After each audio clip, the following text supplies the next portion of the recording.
Man, the outdoors sure are a great place to be. Until I steal all of your space and put a gazebo on every inch of it. Hello and welcome, one and all, back to How Bored. I am Christian, your host for today, and as you can see, I've upgraded some of my audio stuff. I've had this mic forever. I'm just finally actually using it in videos. Hopefully the quality is better. Let me know down in the comments if you prefer this or my lavalier mic. I'm probably going to swap between the two and do some tests and kind of narrow some stuff down, but that's not why you're here today. You are here today for a review on Gazebo, the one and only Reiner Knizia game that I own. And now, what is Gazebo about? Well, if you want the full details on how to play it, it's actually quite a simple game. I am doing an entire how to play video that will be releasing alongside this one, so if you saw that first, you came here, welcome. If you're seeing this first, go check that out if you don't know anything about the game to get the lowdown on it and understand everything that's going on in Gazebo. But if you already know all that and you've already watched that video, this video is where you can actually determine how I think the game actually is as opposed to just how to play it. So if you listen to my podcast at all, by the way, the How Bored Symposium episode releases every Saturday morning at 8 a.m. Central Standard Time. If you happen to listen to those episodes, you might have heard me mention in there that I do not care for Reiner Knizia as a designer. I really don't find his games that intriguing. Typically, they're quite boring, and a lot of them follow a very similar style with, like, there's some outliers, but for the majority of his games, they're all kind of a simple core design, and then there's just, like, minor tweaks to each one. Otherwise, they all feel pretty much the same. And this one is kind of in that line as well. If you want a more in-depth discussion on my distaste for Reiner Knizia and the similarity between his games, I can do that at some point. But today we're just going to be focusing on Gazebo, in which it is a domino game. For those that aren't aware, you're going to be laying down dominoes to compete over area majority spots and just trying to lay down as many gazebos as you can. And now, how are you doing that? Well, again, watch the how to play video for more in depth, but where I would start with this is the layout of this package. This is quite atrocious. This is everything that comes in the game, plus I do have the expansion playmat as well, so we're going to set that off to the side. Here is everything for the game. I also got the travel case as well. I just wanted the heavier tactile feel of the acrylic tiles, so I do have those in here as well as just a forewarning. They are not mandatory. The base game will come with cardboard dominoes that do work just fine for gameplay. You have your main set of dominoes, you have your double color dominoes here, and then all of your player pieces, as well as your rulebook that fit into this travel case, kind of. It's a bit tight, I would say. It could be partially in how I'm packing it, but, you know, for a quote-unquote deluxeified version that cost me at the time, I think it was $80 for this entire setup, minus the expansion collection. I had to go get this later. For this entire setup right here, that was like $80. And my biggest issue with it right off the bat is that it is so hard to fit into this. And this purple bag right here, this is actually one that I provided. It was just Ziploc previously, but that's kind of hard to use a Ziploc bag when you want to have a space to draw out of. Like, yeah, sure, you could take the time every game to set up these stacks and, you know, go through and lay them all face down, shuffle them around, and then put together stacks, but that is so tedious. It's so much easier to just have a bag you can dump all of the dominoes into and then give it a good shake. Now, luckily, I got a good bag from my local game store, and I was able to use that with this nice drawstring.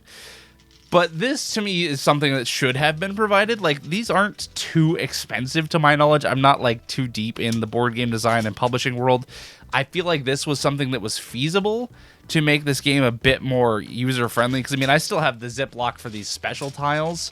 And even this is a hassle to set up these stacks every game and then divvy them out to players after shuffling them. And I would prefer a little bit of a better solution for that. I do appreciate the travel case for the fact that it has the carabiner and just feels great. I love the clamshell styles. They're really nice. I have this for Trailblazers and Bombastic as well, and they're fantastic. I love clamshell cases, especially from Bitewing games. They always nail them.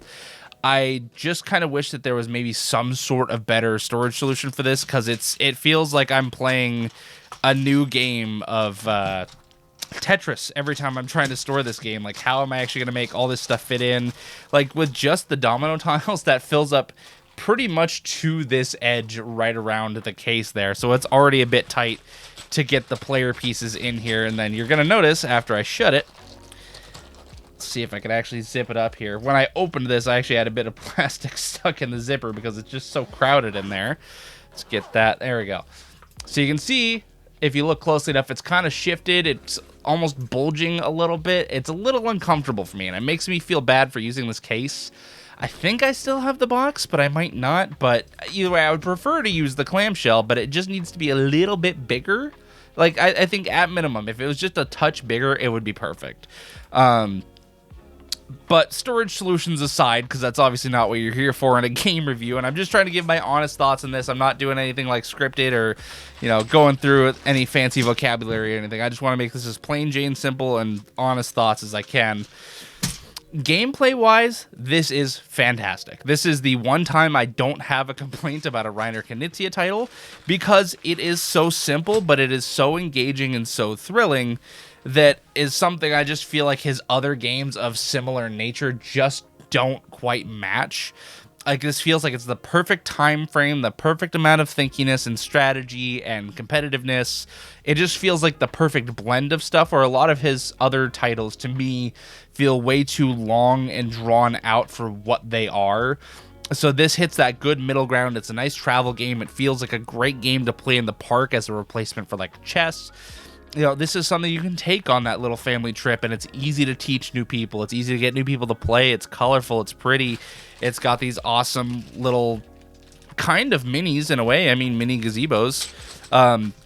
There's so much about this game that is great for new players and getting people into the hobby. In fact, I even just brought that up on one of my podcast episodes about getting new players into the hobby.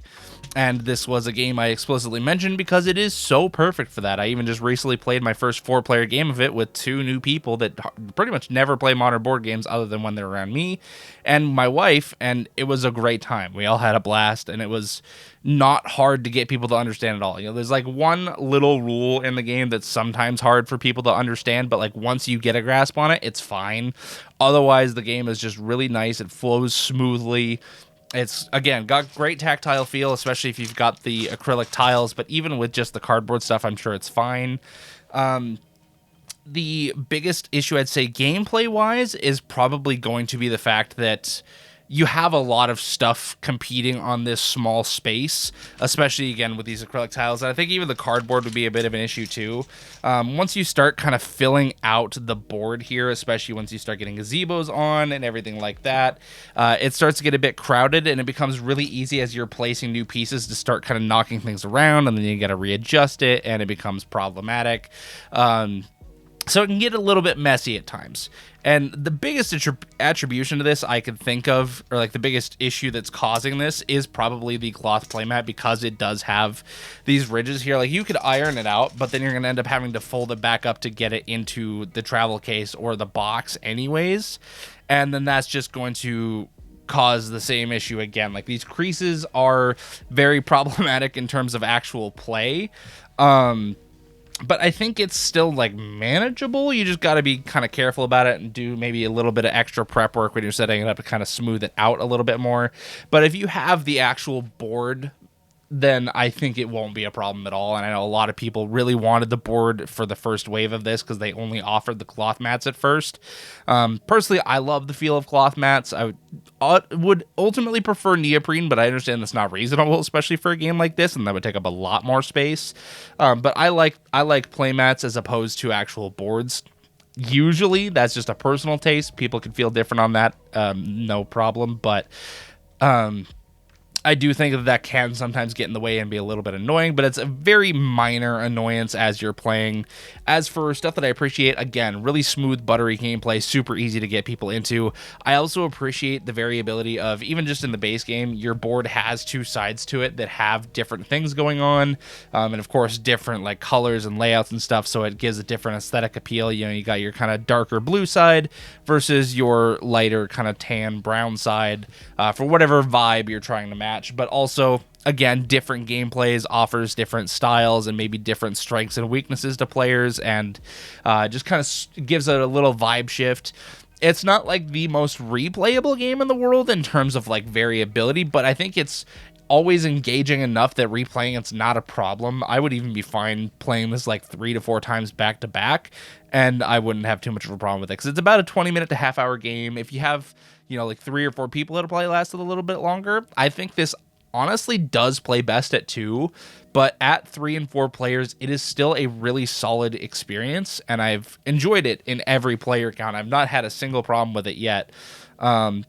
Which is the really amazing thing to me. Usually with games, there's a lot of hiccups. There's a lot of people that aren't satisfied with it. So usually myself included, that maybe needs some resolution to get through. But this was, you know, a straight to table, good experience. I've enjoyed it completely thoroughly. And again, this is from a person that does not like Reiner Knizia as a designer. I don't mind him as a person. Don't get me wrong. I'm not trying to hate on people that like Reiner Knizia, and I apologize if I've come off that way. I just don't resonate with his designs. So for me to actually connect with one of his games as well as I have with Gazebo, I mean, right now this is currently in my top 20 games of all time. I'm not going to say where, but this is currently in that range, and I think it has a good chance of holding that space for a while, because it is that perfect, like, I can't, it's hard to say chess replacement because it's so dissimilar to chess, but it kind of puts you in a similar brain space as chess, where you're constantly searching for opportunity, you're planning ahead, and you're preparing to pivot when things don't go the way that you want them to, which I think is something ultimately that Knizia does try to narrow down in his designs, and a lot of people do find that in a lot of his games. Again, a lot of the titles that he makes that are along a similar vein to this, they just feel too lengthy, too big, too much. They just feel like too much. This is that perfect balance that gives me that immediate joy, that I'll feel the enjoyment of for the whole day out of a 20-minute experience, and that's what I love about it. Again, it's also really colorful and just beautiful to look at. Feels fun to handle these dominoes. Again, even the cardboard ones, I wouldn't mind that much. I think overall, for most people, this will be a great time for both inexperienced and experienced gamers alike. It's that nice kind of breakaway game to give your minds a little bit of a rest after like a big experience, or even a warm-up game to get you ready for a big experience. This is that nice kind of appetizer or dessert game for your game night that I think a lot of people can appreciate, even if you are like me and are not a huge fan of Reiner Knizia titles. I think this one will do great. And if you are a fan of Reiner Knizia, this game is going to be right up your alley. It feels like everything Knizia has ever wanted out of his titles, at least as far as I have seen and experienced. And that is all I'm going to say on that before I get too much deeper down the Knizia rabbit hole. As a game, Gazebo is stunning, it's beautiful, it's elegant, it plays fantastically, and it just overall feels good.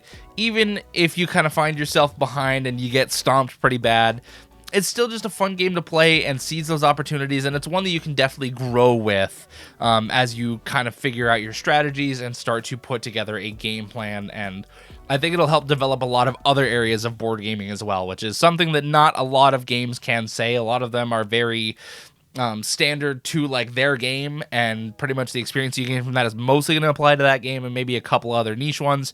But this one feels a bit more broad and gives you that open brain space where you're ready to tackle on different challenges at a time, but in a way that's not overwhelming or overbearing. And I really appreciate everything that Gazebo does. So, long story short, what would I rate this? I would probably give this an 8.5 to a 9 out of 10. It's not quite perfect. It's not like my pinnacle of game design, but for what it is, I really do appreciate and love it, and I very much value it in my collection. And I would definitely not go back and not pay that $80 for this game, because it has been worth every penny. Even if I am mostly a solo gamer and don't get to play multiplayer games very often, the chances that I do get to play this, I cherish it very much. And I love having it as a welcoming piece to new gamers as I try to introduce more people to the hobby. It has been fantastic for that, and also just fantastic for someone that plays a lot of games like myself. So that is going to do it for today's review. Again, if you haven't watched the how to play on this game yet and you don't quite know exactly what's going on, be sure to check that out. The link will be down in the description, or you can just go on my channel. It'll be the other video published at the same time as this one. So thank you guys all so much for tuning in today. I appreciate you being here. I am getting back on the bandwagon to start doing more videos. I've just been busy with a lot of things going on, but I should have some content to roll out for a little while now. But again, this channel is not meant to be anything like regularly scheduled. This is just an as I feel like it, good hobby type of thing. I don't want to make this into any sort of job or whatnot. I'm just here to give you my honest thoughts on these games and talk about the hobby as a whole, because it's something that I'm really passionate about and really love. And if that's something that you support, don't forget to like and subscribe down below. I love having you guys around, and your support is awesome. Thank you so much, and I'll catch you guys all in the next one. Happy gaming.